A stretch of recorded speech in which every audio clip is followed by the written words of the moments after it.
So shout out to y'all. Shout out to Kane Wave, y'all. We have an actual star in the building. Like we have a celebrity in the building. I consider you a celebrity at this point. If y'all don't know Kane Wave, dope hip hop, a little bit of everything, little pop, little vibes. So he's dope. I'm glad to have him here. I'm not gonna have a huge introduction, but man, this is amazing. So I'm just gonna get into the interview because I'm really excited to have him here. Number one, you kind of came on the scene, so everybody get like an introduction. You came on the scene, or I think a lot of people started to notice you when you dropped Hoodstar. So do any of you guys know about Hoodstar that dropped in 2018? Super dope. At this point, everybody knows it. So I kind of want you to talk about like how that project came about, what pushed you to create such a masterpiece that resonated with people in the city. First of all, how everybody doing? Let me get a year. I like that. That was energy. I like that. That was energy. All right.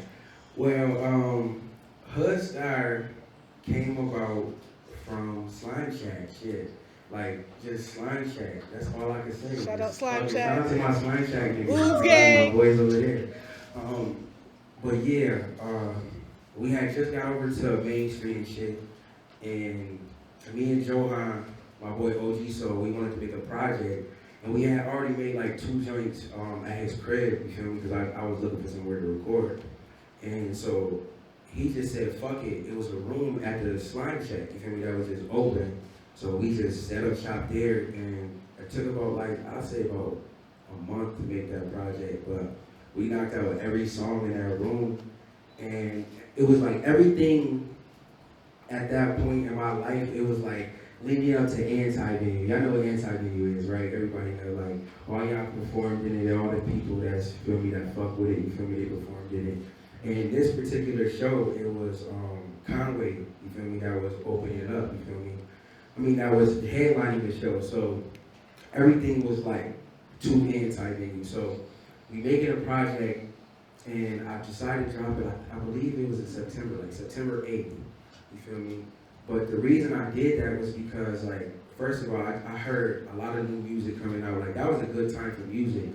But I felt like I was a huge month, like, working out motherfucker. You feel me? Like, that's, like, what I did. Like, football was my thing. So I started I wanted to make music that I could work out to, that got me hyped. You feel me? That got me lit. You know what I mean? Because I couldn't find nothing that would, like, really make me go crazy in the gym except for Uzi. and Cardi and all them motherfuckers. So that's how Hoodstar came about. It was like, yo, I want to do something that made me feel good.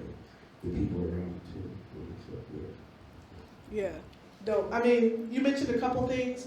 Anti-venue, shout out to Ness, because she was a huge part of that. I missed out on that. I was kind of a late bloomer, but I hear about it all the time. And all the people that were involved in it are like super influential in the hip hop music scene now. So shout out to you guys and see a couple people that were a part of that. So that was dope. But after Hoodstar, which kind of cemented your presence, then you dropped Self-Love Club. You kind of switched everything on its head. Because with Hoodstar, obviously with the title, it sounds like super just Hoodstar, like it was aggressive, fun, in your face. At that time, you kind of had the ad-lib spooky going on. I'm a spooky, so you had that going on. Spooky. Yeah. Everybody ain't spooky, that's my shit. Right. So then he dropped Self-Love Club, which is like super melodic, super the feels, the whole vibe is just very internal and more vulnerable. So kind of talk about that switch. And then at that time, you were making a lot of moves. You were songwriting for other people, notable artists that on the national scene. So kind of talk about that switch. Alright. So I made Self-Love Club before I made Hoodstar 2. I mean Hoodstar 2 coming out. But I made Self-Love Club before I made Hoodstar. And I've been working, a lot of people don't know, I've been working with Neff since like Kane Wave and Kane Wave, like literally, like since Kane Wave started, like, no lie.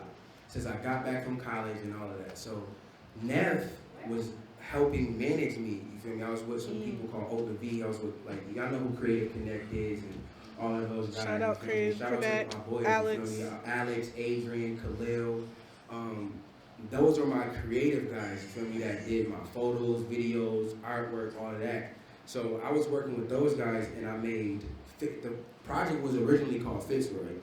You feel me? Fitzroy was like a 14-song project, just straight raw vocals, just straight singing, and I made that right before I went off to college. You feel me? Like the summer before I went off to college, so that was 2015, that summer. Oh, wow. Yeah, so that music came out like years later after, like, I felt like, because with me, I drop music, the music is connected to me, you feel me? Like, I drop music when I'm done with it, like literally, like, all right, I don't want to listen to this no more. You feel me? Like, y'all can have it, I'm done with it, like, I can't do nothing with it no more, okay, it's time for y'all to have it. That's when I drop music, so that's why I dropped it so late. And I like my music when I drop to be relative to me and how I'm feeling at that time. You know what I mean? I don't like it to be like, oh no, I made this raw ass song. Yeah, I waited a year to drop that shit. That's okay. You feel me? Like a lot of stuff was bad news. Like I made a year ago. Wow. I think that points to a good thing of like timing is everything. Because that's crazy to me. And now I just recalled like you did make Self Love Club before Hoodstar, which is crazy to think of, so you're really tapping into different things. I think it's interesting how you said you got to get tired of it before like you put it out. Yeah. It's almost like you put all your energy into it, everything in it, so now when it drops, this is it. This is how I felt at that moment. It's like a timestamp of you. It's like a weight off my shoulders. Right. So I don't want to go through every album because I'm a nerd and I'll do that. But he dropped Loverboy last year. Was it 2019 or 2020? 2019. 2019, and then No, 2020. I dropped that. 2020. I started then, it in 2019. Yeah, and then you dropped another project. One of a kind. One of a kind, and both of those have some dope songs on it. I'm sure y'all heard it. Got Gucci, got Louis, y'all know. So, dope, man. But I think another cool thing that I want to get into is kind of like your phases and like the names you have for yourself. Because right now you were going with Loverboy. Now I see the whole Trap Jackson thing on Instagram. Yeah. So I want you to kind of explain that because you kind of have these personalities that you tap into. Trap Jackson. Trap motherfucking Jackson. You feel me? Yo, like, it's funny, because shout out to my Slime Shack niggas, yo. Like, shout out to my boy Tyreek, too. Like, these are real inspirations in my life. Y'all think I'll be coming, I come up with this shit, but like, we be just having funny ass conversations and just weird shit just end up, feel me, happening. So, Skate came up with Loverboy. Wow. You know what I mean? Skate was like, yo, bruh, stop coming to the set, making all this sad ass music, bruh. Like, keep making all this lovey-dovey ass music, bruh. This shit raw, bro. Like, you crazy. You like, stop doing this, bro. You like, man, you Loverboy, man. You Loverboy. That's your next project, Loverboy. But stop. I don't care, bro. That's Loverboy. So I'm like, I went home and I just was like, all right, this was probably December 2019. He was like, yeah, you Loverboy, bro. Like, just, that's you. I'm like, all right. So I went home and shit, by February, Loverboy came out. Yeah, I mean, that's how that happened. But Trap motherfucking Jackson. Trap motherfucking Jackson. Feel me? Trap Jack. Big Trap Jack. Big Kane motherfucking Wave. Everybody ain't spooky, nigga. You feel me? Big Trap Jack. Where that come from? My nigga hood. You feel me? And the reason he called me Trap Jackson is because I make raw, lit-ass music, you feel me? And the nigga turned on Michael Jackson videos, you feel me? And would play my music in the background, and it would go perfectly. Any Michael Jackson song, dance, anything. And then the shit was on beat every single time. And it was like, yo, bro, you Trap Jackson, bro. Like, you Trap Jackson. I'm like, word, okay, you Trap Jackson, nigga. Like, so it's like, a lot of my names, I didn't give myself a set of Kane Wave, you feel me? Like, I gave myself that name, but came from my homies, you feel me? So I liked it that so much, I had to put that on my chain. I don't got my chain on right now either because I broke it. So I just went and got it fixed like 2 days ago. So I'm going to be for a little while. Sound like you Trap Jackson too hard a little bit. We trap everything. We trap everything. Anything. We trap everything. Somebody, you need to have like a Trap Jackson challenge, like where you got the music video, play your music. You know, never know. People might tune into it. But shout out to Slime Shack, shout out to Ooze Gang because they've influenced a lot of hip hop collectives and rap groups here, like right now to this day. So shout out to them. Super, super dope. Shout out to them.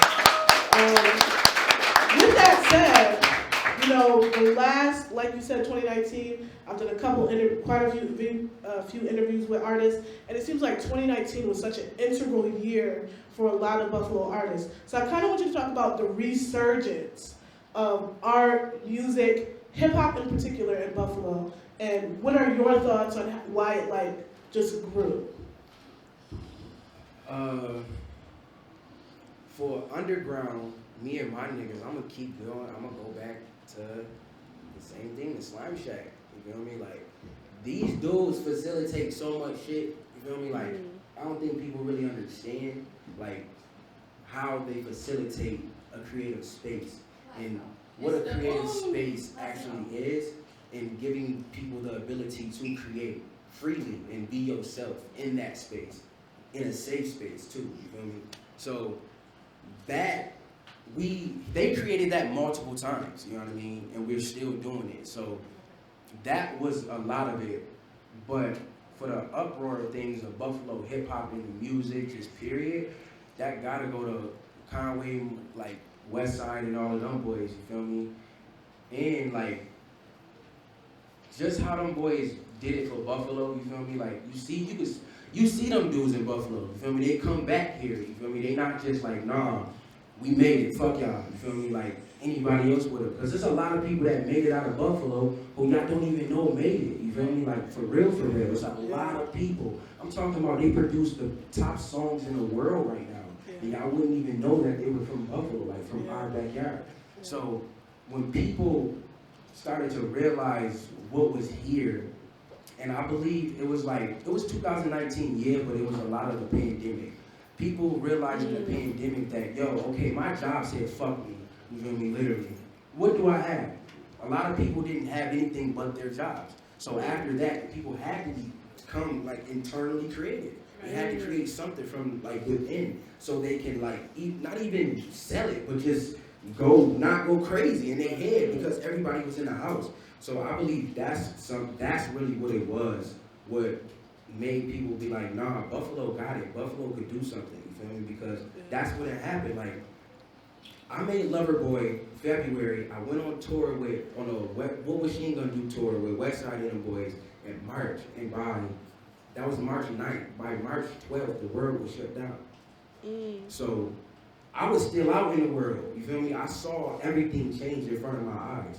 I saw everybody change. I saw people become distant. Like this 4 months ago, 5 months ago, you couldn't even, I swear to God, you wouldn't have had nothing like this, like at all. This is beautiful. I really appreciate y'all for being here too, like for real, like, cause this is beautiful to me, like y'all supporting me. So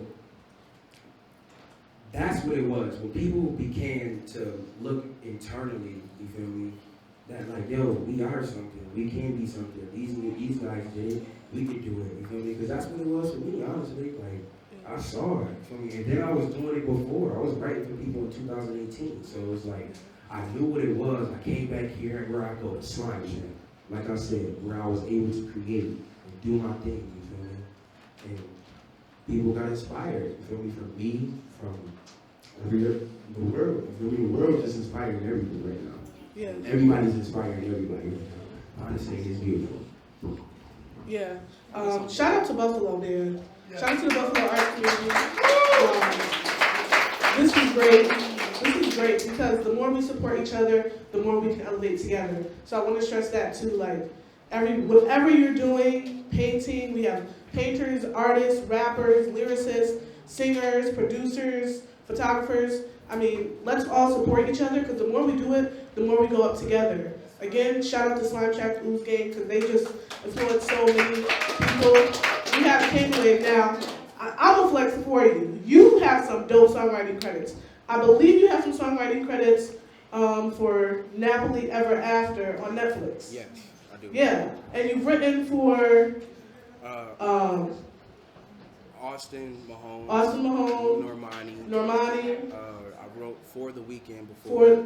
For the weekend. I wrote for a lot. I don't even want to name everybody because it's like weird. because everything don't get sent out all the time. But Yeah. I've written and worked with a lot of people. Right now I'm working with Troy Taylor, and my boy Cal V. Troy Taylor, Shout out to Cal V. And Cal V the GOAT, you feel me? Yeah. Like for real, like that's that boy. I got some crazy music coming out with him. But I've been songwriting with Troy Taylor. If y'all don't know who that is, that's the guy that wrote Sweet Lady by Tyrese. Sweet lady, won't you be mine? Sweet lover. Feel me? He wrote that, you feel me? He wrote all of Trey Songz music, like all of Trey Songz music. Like he created Trey Songz, like literally created it.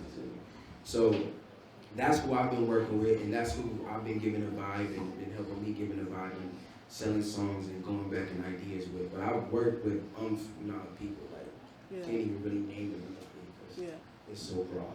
And like I did a song with Drake. I said that, exactly. That's why I said that, because I want you guys to know that we have some heavy hitters. Like, shout out to Cal V. I believe he just produced for like a huge like country hip-hop star, Breland, I think his name is.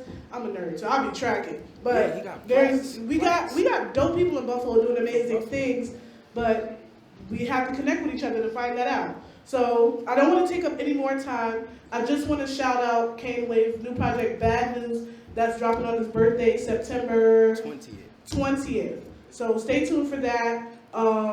He has been kind of dabbing, like teasing Hoodstar 2, but that's not coming out till next year, so we get a little time. I'm sure you're working on that now. But I want to keep the show going. We're going to watch Kane Wave perform. It's going to be a dope performance. Y'all ready? Ready. All right. Kane Wave, track, check. Mike Jack, Thriller. This is the microphone. Let's get it.